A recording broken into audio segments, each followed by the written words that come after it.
Lahat ng mall puno, grabe. Buti nakarating na kami dito sa BGC High Street ngayong Mother's Day. At ito nga, dito sa Market. Ang sarap pakinggan itong nagva-violin.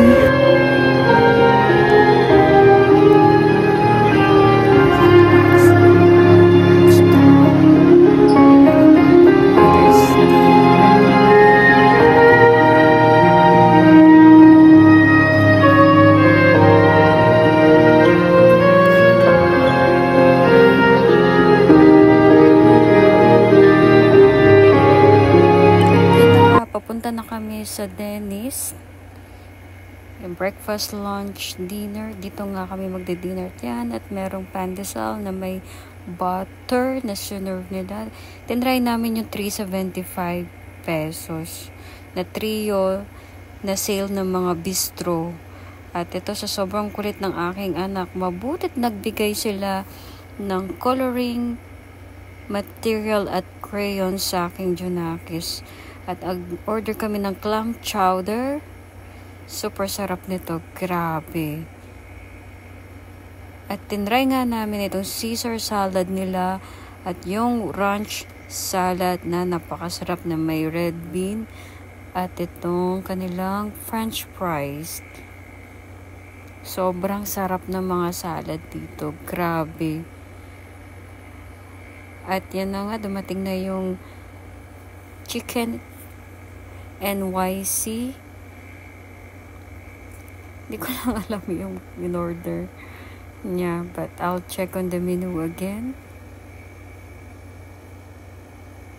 At yan yung in-order namin, yung barbecue na may egg, na may iced tea na.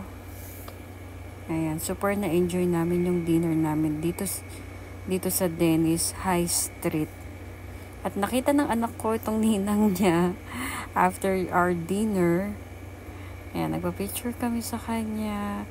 Pagkatapos, takbo-takbo na naman ang aking anak. Ayan na siya. Paikot-ikot dito.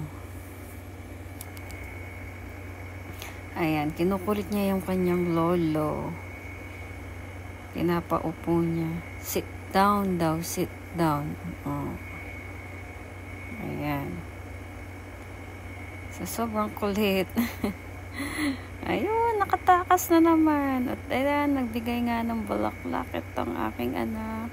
At binagyan niya na rin ng kanyang lola. Tuwang-tuwa nga. Ayan na nga. Pati ako nakaka-touch. Happy Mother's Day. At after nga namin sa Dennis, pumunta nga kami dito sa Starbucks. Sa High Street din to, malapit sa Jordan.